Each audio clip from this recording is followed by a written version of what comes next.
Hi guys.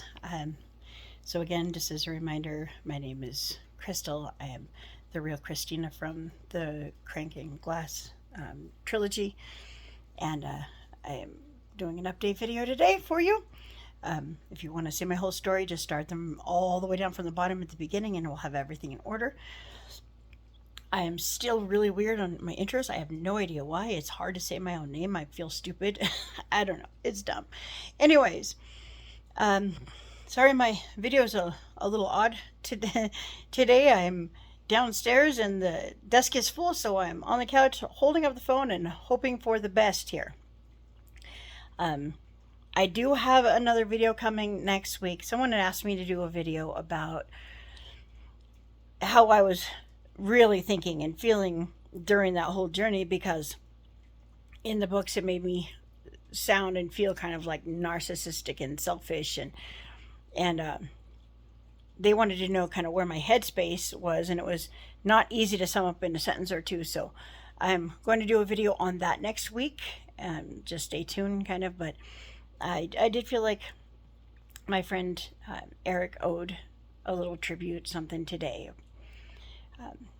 So this is about my friend Eric Sweeney, who I just found out a month after he passed that he's gone, and it's really upsetting, especially when I think about when it was, but I'll get to that.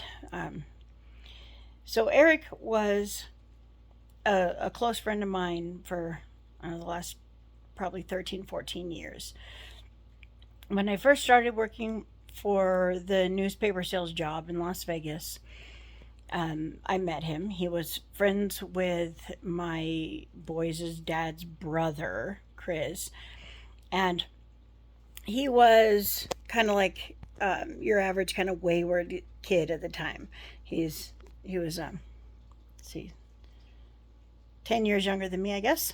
So he was kind of somebody that we kind of took care of a lot, fed him sometimes. I mean, he got his act together when he got there. He was, I mean, like one of the top sales agents that customers ever or customer that company has ever seen. He was just really good, and it's funny because he was obnoxious. He had this terrible laugh. Now it wasn't his real laugh. He wanted everyone to think it was, but I caught him really laughing, and it sounded normal. But he used to go like really loud. I know that's obnoxious, but he did it, and it was, and he did it to get a rise out of people, and then play dumb about it, like, oh, that's just the way I laugh. But I know better, and I actually knew him really, really well over the years. Now, sorry, my hand is getting a little painful. Anyways, he was like a little brother to me. He was family to me, and over the years, I mean, he went out of his way to do a lot of nice things for me too. He, I mean, you don't think about it till you start thinking back, and you think, God, he came all the way from California for to be at my last wedding, and he didn't have the money to do it. His car broke down on the way there, and he somehow managed to get his car towed and get the tow truck driver to drive him in and drop him off at the wedding so that he didn't miss the ceremony. I mean, he was a good friend. There was one year where my house didn't have a proper oven. His house did. He had roommates. He had a nice place, and they were all single young kids to me, but none of them had anyone to cook them food. So I went in there and I busted out two turkeys and a huge table full of stuff and fed them all. And we had a great Thanksgiving. And it was a win-win because they have an oven I could use, and everybody was happy, you know. Um, we actually have pictures way back on my Facebook somewhere with Kason sitting in a, like as a baby sitting in a roasting pan for the turkey, and that was from that day. Um, so I have a lot of good memories of things that he did for me, and about, I don't know, 4 years ago or so. Now, keeping in mind up to that point, yes, he dabbled in drugs. Sometimes he got high on meth, but it was once in a while. Sometimes he smoked a little weed, but it was once in a while. He wasn't a real like addict up until that point. Um, he was successful. But he was also troubled. He way back in the day was really in love with this girl who wouldn't give him the time of day, and then all of a sudden she wanted to be his friend, and then all of a sudden she was letting him throw the bone once in a while, to get him hooked. And then she was using him for his money and letting him pay for everything, and then turning right around and going out on dates with other guys. And he was like, I mean, totally besotted with her, totally in love, and she didn't care because every time she you know got naked for him, then he would be right back to doing her bidding, and she used him up, and she kind of destroyed his heart, and it's really sad to think about because all he really wanted was someone to love him, someone to grow old with at that point. And he was having trouble making connections, but he wasn't looking in the right place. And I tried to tell him that he was always looking for strippers that would, with a heart of gold, he wanted that hot girl that would be, super promiscuous with him, like crazy promiscuous with him, and he expected that same kind of girl to give him the commitment and the family he was looking for, and he wasn't making the connection as to why it wasn't happening for him. um, Long story short, she finally just packed her stuff and took off, and she had a son too, and he connected. Oh, there's a kitty getting in the video. He connected with the son, so he was just heartbroken when all this happened. And um, he went a little crazy. He started getting high more often, and things of that nature. But he still kept his job. He still kept his home. He still kept his life together. And then about 4 years ago, his dad died, and his mom had already died, which was devastating for him. He was really close to his family, and when his dad died, it was kind of something snapped in him. His dad left him $40,000, and instead of using it to secure himself a house for a while, or and set up his future, he took it and he partied it all away within weeks, and then he went homeless, decided to go homeless and just live on the streets. I have no idea what prompted that decision, when it should have put him in a place where he was set up for a while. But uh, you never know how the human mind works or why people do things. But I kept in contact with him over the years. I kept trying to help him. I had him set up when he ended up in Vegas for a little while. I had him set up where he could go in and get a job interview. No, no, shh, shh, shh, shh. No, that's rude. Sorry. I had him set up for a job interview that he never showed up at. He didn't want to work. He didn't want to do anything for himself. And he was constantly asking for money. There'd be like a month or two where I wouldn't hear from him. And all of a sudden, 12 times in a month, he'd be asking me for money. And I gave it to him a lot. I did. And there were times where I was fed up and I was like, dude, I can't give you any more money this month, and I don't want to be a bitch about it, but I just can't.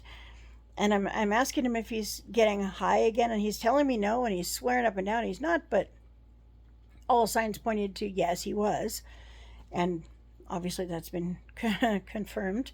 But long story short, he kept up this way for years, like almost 4 years. And I kept telling him, dude, I don't want to see you end up dead or sick or broken on the streets somewhere. Like, I just want you to be better, have a better life. And I was lecturing him and lecturing him. I think it was probably getting on his nerves also, but I tried so hard to push him into a better place, because there's only so much you can do when you have your own family to care for and your own kids, and you're trying to keep everything above water. And again, it got to a point where I still paid his phone bill sometimes for him. I still sent him money when he said he was starving, but I felt like I was financing his drugs, and I still feel guilty about not sending him money all the times that I didn't send him money, either because I couldn't, or just I was angry and I didn't want to do it again.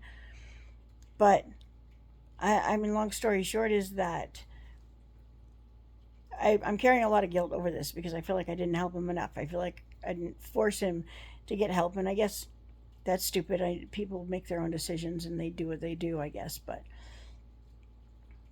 man, I'm gonna miss the guy, and his stance on the F word, FENTANYL, which you're not supposed to say because I can get flagged for it, but that F drug, um, was that he hated it. He was terrified of it because it's basically permeating all the street drugs and everything, and that's what he died of, was an overdose on that. And his friend Brandy thinks um,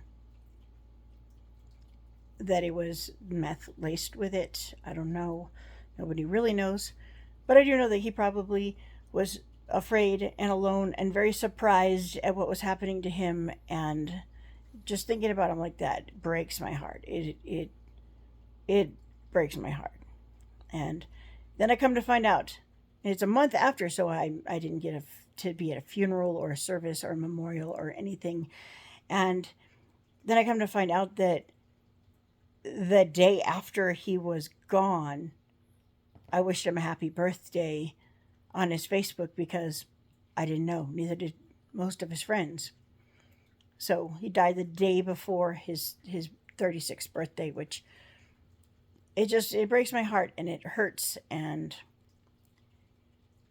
even though we weren't close like we used to be, I still cared what happened to him, very much so, and I'm still carrying a lot of guilt and sadness over it. And it's a terrible way to feel.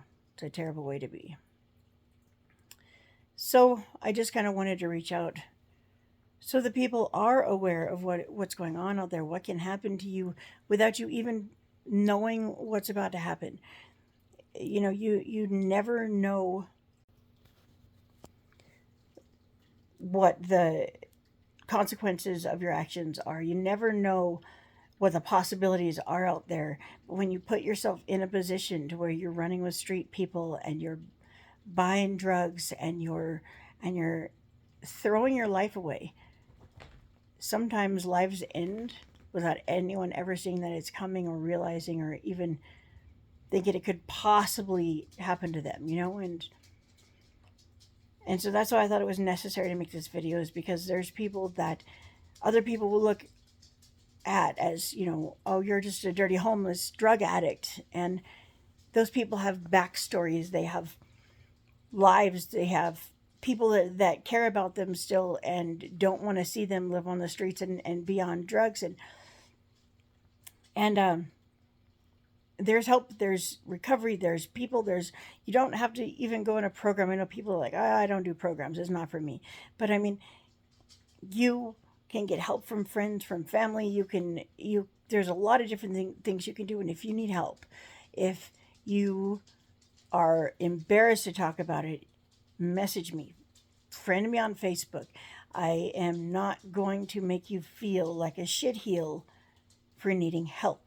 I'm not going to make you feel like a terrible person, but I am going to be honest with you, and I am going to help talk you through it in such a way where you can really see the big picture and maybe get a grasp on what you're doing to yourself and to others, and maybe get a better perspective on how to kind of sack up and pull yourself out of it and get the help you need.